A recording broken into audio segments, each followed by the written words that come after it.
করতে যুদ্ধক্ষেত্রে গিয়ে উপনীত, যেই মুহূর্তে যুদ্ধক্ষেত্রে উপনীত হয়েছে রামচন্দ্র আজকে যুদ্ধ নয় এক বৈষ্ণবকে দর্শন করলেন। আর বৈষ্ণব দর্শনে রামচন্দ্রের আনন্দে আত্মহারা চিৎকার করে উঠলেন, ও বিভীষণ, লক্ষ্য, তোমরা সবাই মিলে শঙ্খ ঘণ্টা উলুধ্বনি হরি বলের ধ্বনি করো। হাত দিলে বলুন হরি বল।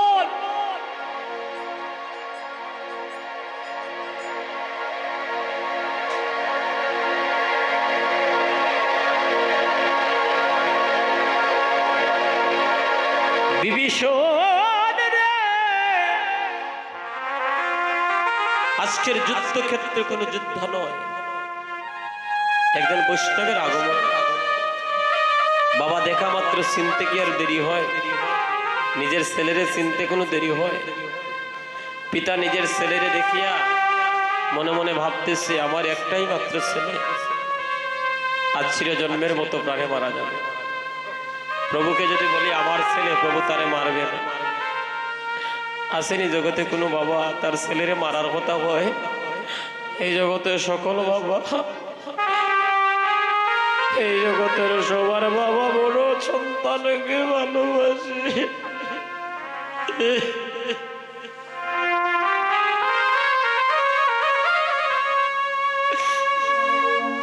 বাবার আমার সন্তানের লাগিয়া প্রত্যেকটা বাবা তার জীবন যৌবন কত কষ্ট করে যে একটা সন্তান বড় হলে যেন বাবারে গালি না দেয়, কত কষ্ট করে সম্পদ বানায় ওই সন্তানের লাগিয়া। দাদা কথা কইও না রে বাবাই, এখানে দাঁড়াইয়া কথা কইও না, কেউ দয়া করো। কত কষ্ট করে না বাবা, ঘুম নাই, খানি নাই, সকাল হতেই চলে যায় সন্তানের সংসারের সুখের লাগিয়া। আজকে ওই বাবাই নয়নের জল মুছে দিয়ে বলছে, প্রভু মারো তারে, প্রভু মারো।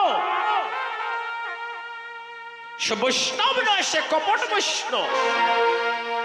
বিভীষণ মারার কথা কেন বলছেন সন্তানকে? প্রভুরে যদি একবার বলে আমার সন্তান, প্রভু তারে মারবে? বিভীষণ মনে মনে ভাবলেন, আমার প্রভুর হাতে যদি তার প্রাণটা চলে যায় আমার সন্তানের বড় মঙ্গল হবে। কারণ ভগবানের হাতে, ভগবান দর্শনে, ভগবানের নাম নিতে নিতে যারা প্রাণে মারা যায় রে, তারা পরজন্মে আবার ভগবানকে আপন করে পেয়ে যায় রে।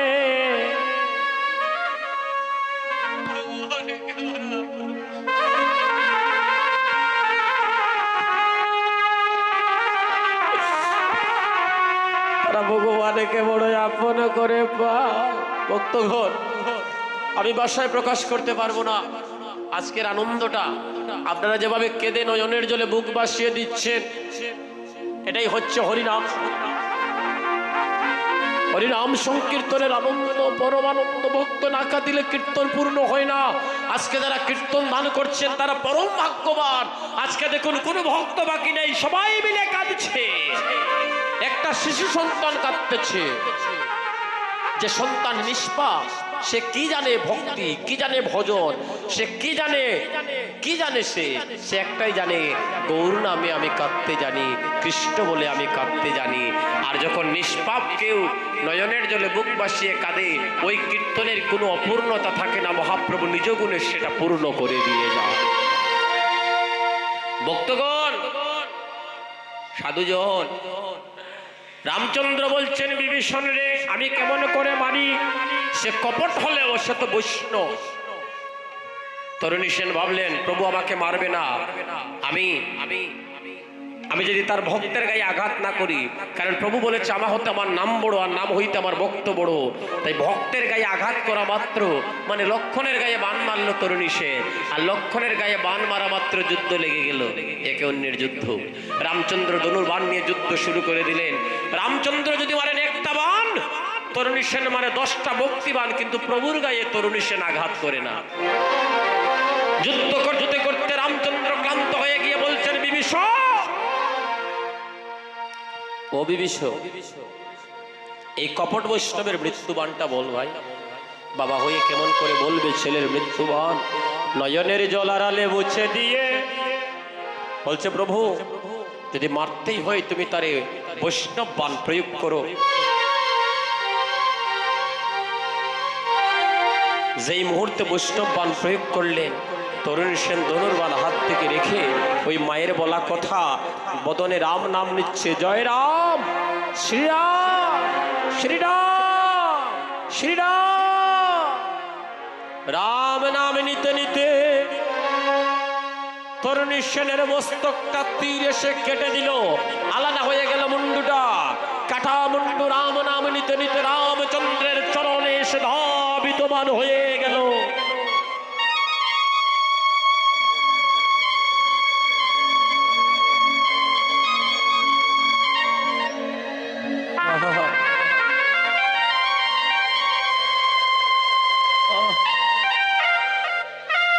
বাবা আর পারলেন না। ছেলে যখন চিরজন্মের মতো তার নিতর দেহটা কাটা মুন্ডুটা রামচন্দ্রের চরণে পড়ে আছে, বাবা আর পারলেন না। ওই কাটা মুন্ডুটা হাতে নিয়ে পুত্র পুত্র বলে চিৎকার করে কাঁদতে লাগলেন। রামচন্দ্র বললেন, বিভীষণ, এই লঙ্কাতে কতজনকে মারলাম, একদিনও তোমার নয়নে জল দেখলাম না, আজকে তুমি কাঁদছো? বলে, প্রভু তুমি যারে মেরেছো সে আর কেউ নয়, সে আমার একমাত্র পুত্র, আমার তরুণ সেন। রামচন্দ্র বললেন, কি বললে বন্ধু? তোমার ছেলে কি আমার ছেলে না? তোমার পুত্র কি আমার পুত্র না? তুমি যদি আগে বলতে আমি তোমার ছেলের প্রাণে মারতাম না।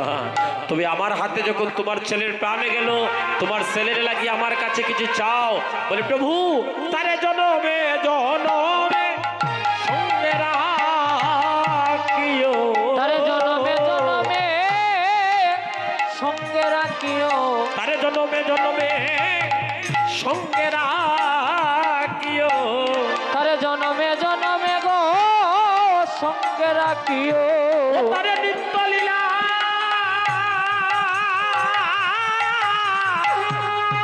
দাস করিও, জনমে জনমে তারে সঙ্গে রাখিও।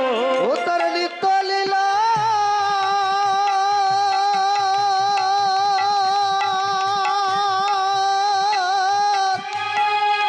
দাস করিও, তার জনমে জনমে সঙ্গে রাখিও।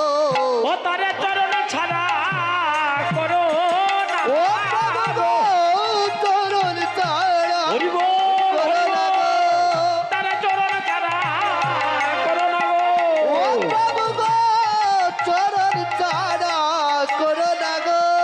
ওরে জনমে নয়, জনমে জনমে তারে চরণ ছাড়া করো না গো। ও এ জনমে নয়, জনমে জনমে চরণ ছাড়া করো না গো। ও গো জনমে নয়,